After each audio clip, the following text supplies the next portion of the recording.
하나님의 말씀은 예레미야 애가입니다. 구약성경 1146페이지 예레미야 애가 3장입니다. 예레미야 애가 3장 19절부터 32절까지 보겠습니다.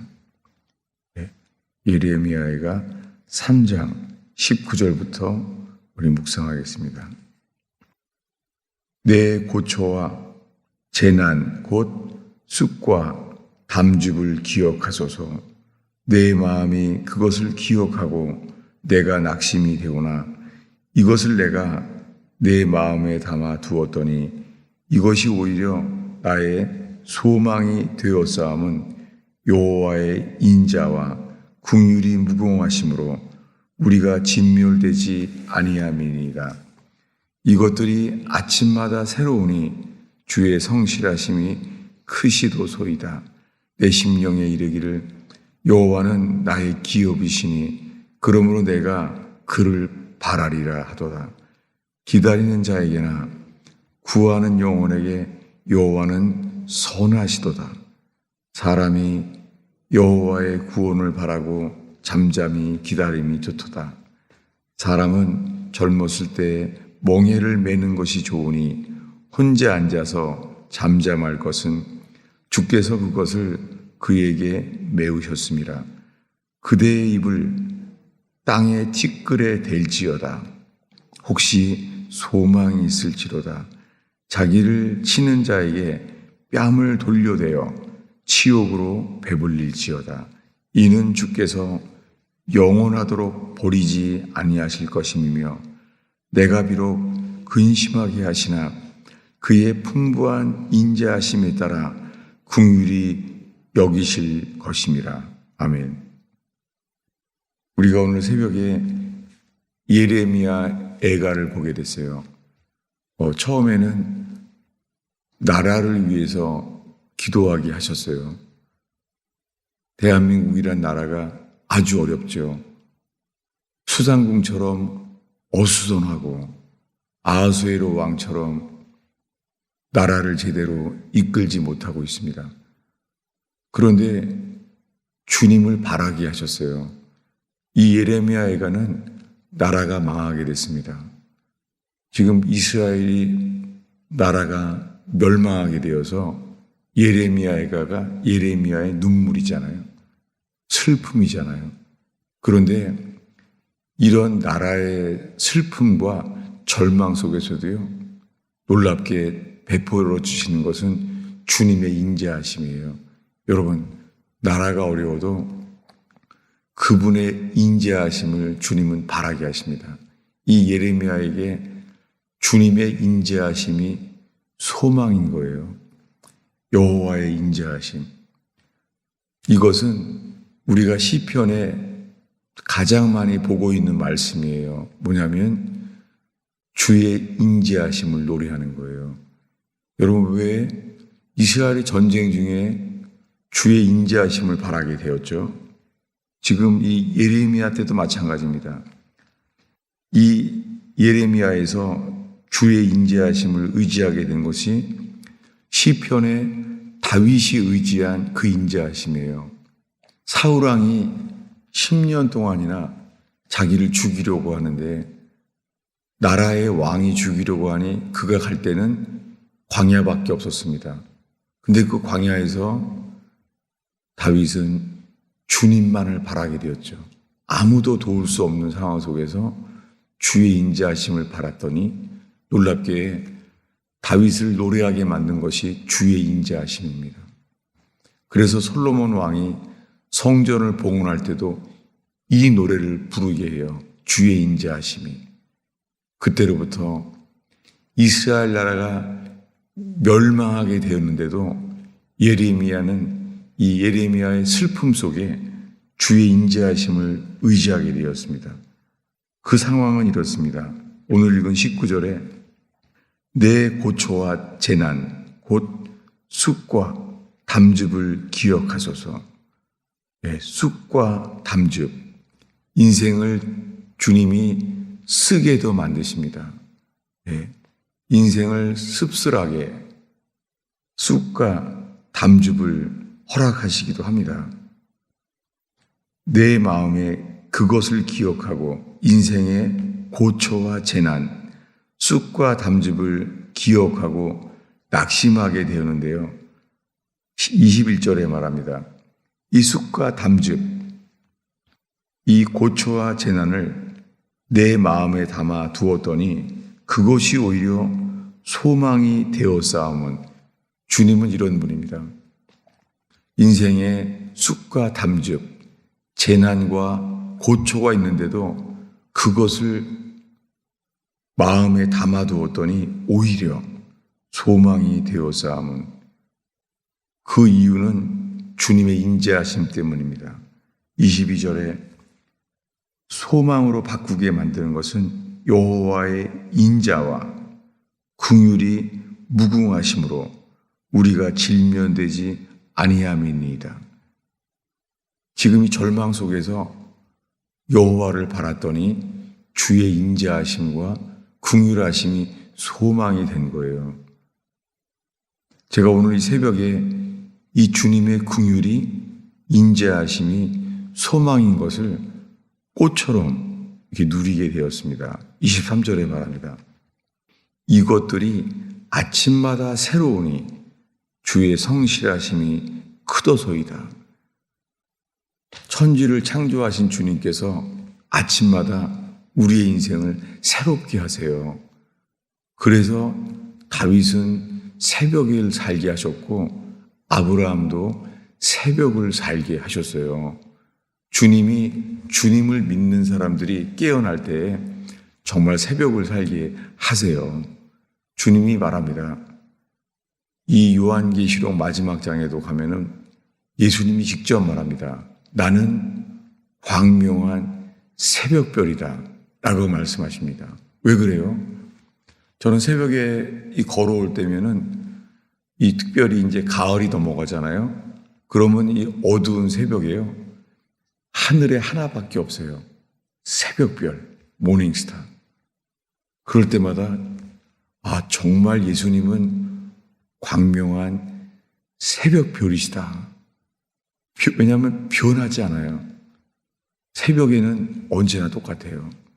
여러분, 인생에 어두움이 올 수도 있습니다. 전쟁으로 인하여 미국 경제도 어렵습니다. 미국 경제가 어려우니까 모든 문제가 재정에 대한 것이 주제가 되고 있습니다. 정치의 주제도 재정에 대한 거예요. 미국 정체가 문제가 재정에 대한 건데 하물며 어떻겠어요? 많은 분들이 이제는 대중음식점들도 어렵다는 거예요.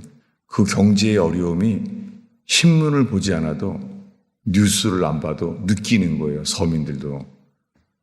그러나 주님은 변하지 않습니다. 혹시나 전염병이 돌 수도 있어요. 그래도 주님은 동일합니다. 주님은 환난 날에 피난처이십니다. 그리고 예레미야에게 이 절망 속에서 주님을 노래하게 만듭니다. 23절에 이것들이 아침마다 새로우니 주의 신실하심이 크도소이다. 주님께서 이 아침에도 우리를 새롭게 하실 수 있습니다. 정말 새롭게 하시기를 주님이 원하십니다. 그때 24절에 말합니다. 내 심령에 이르기를 여호와는 나의 기업이시니 내가 그를 바라리라. 여러분, 이 새벽에 어린아이처럼 주님을 바라는 저와 여러분 되길 바랍니다. 주님을 바라는 자에게 주님은 이렇게 하십니다. 25절을 읽겠습니다. 기다리는 자들에게나 구하는 영혼에게 여호와는 선하시도다. 여러분, 이 새벽에 기다리는 자에게나 구하는 영혼에게 여호와는 선하십니다. 이 새벽에 여호와를 기다리는 자, 여호와를 구하는 영혼에게 여호와는 선하시도다. 주님은 선하신 분입니다.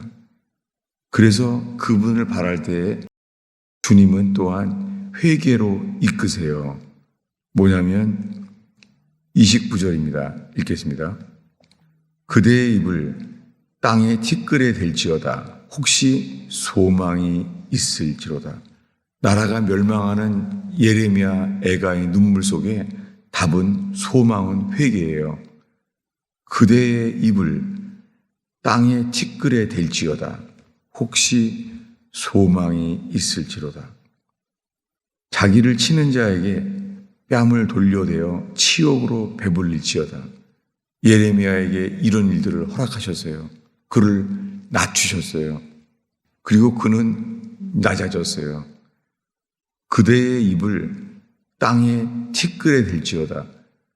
사람이 더 낮아질 수는 없죠.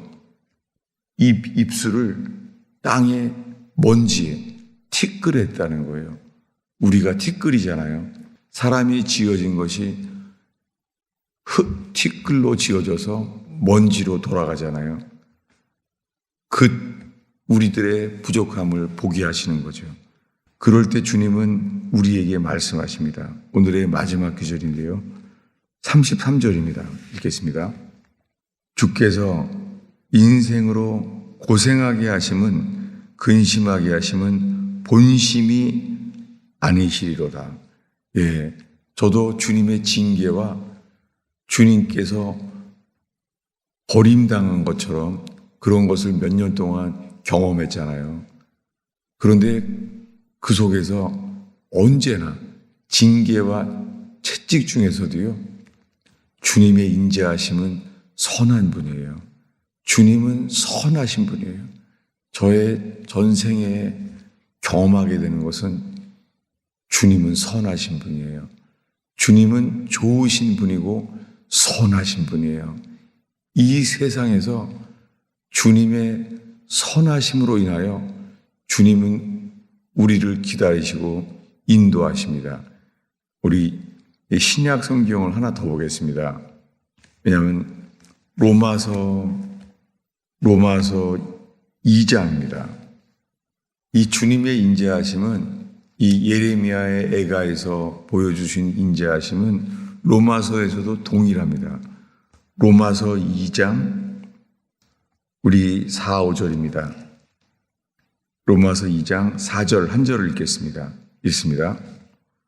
혹 내가 여호와의 인자하심이 너를 인도하여 회개하게 하심을 알지 못하여 그의 인자하심과 용납하심과 길이 참으심이 풍성함을 멸시하니느냐.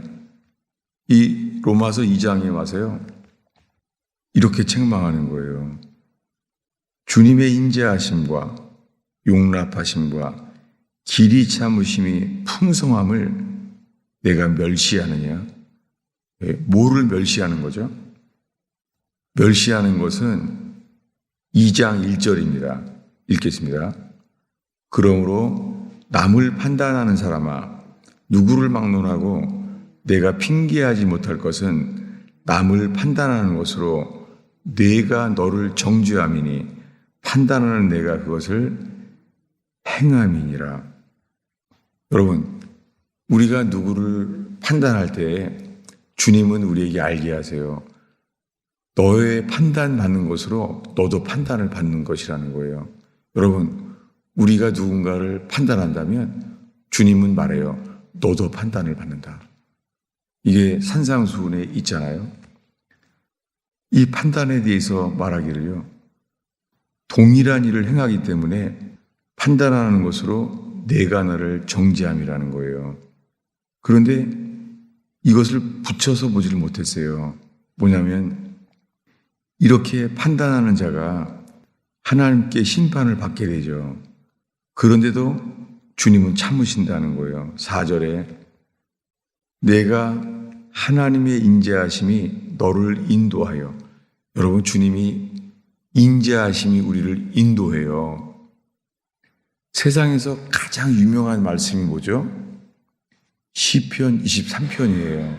시편 23편에 여호와는 나의 목자시니 내게 부족함이 없으리로다. 근데 맨 마지막 말씀이 뭐죠? 여호와의 인자하심이 정녕 나를 따르리니.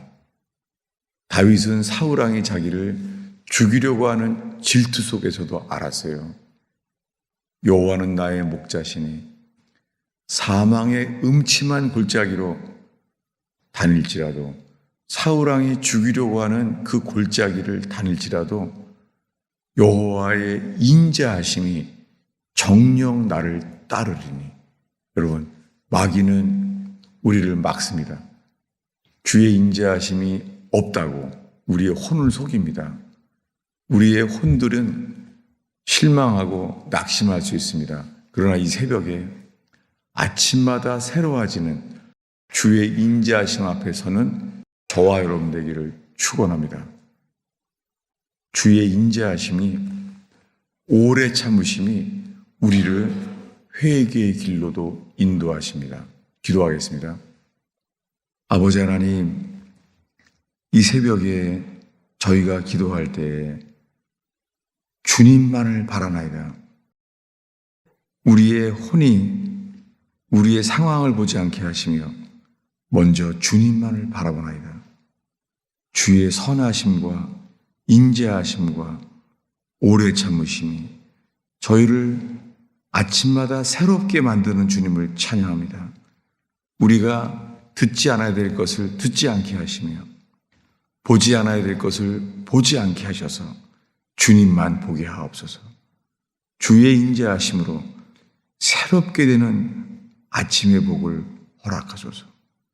주의 성령이여 저희의 기도를 이끌어 주시옵소서.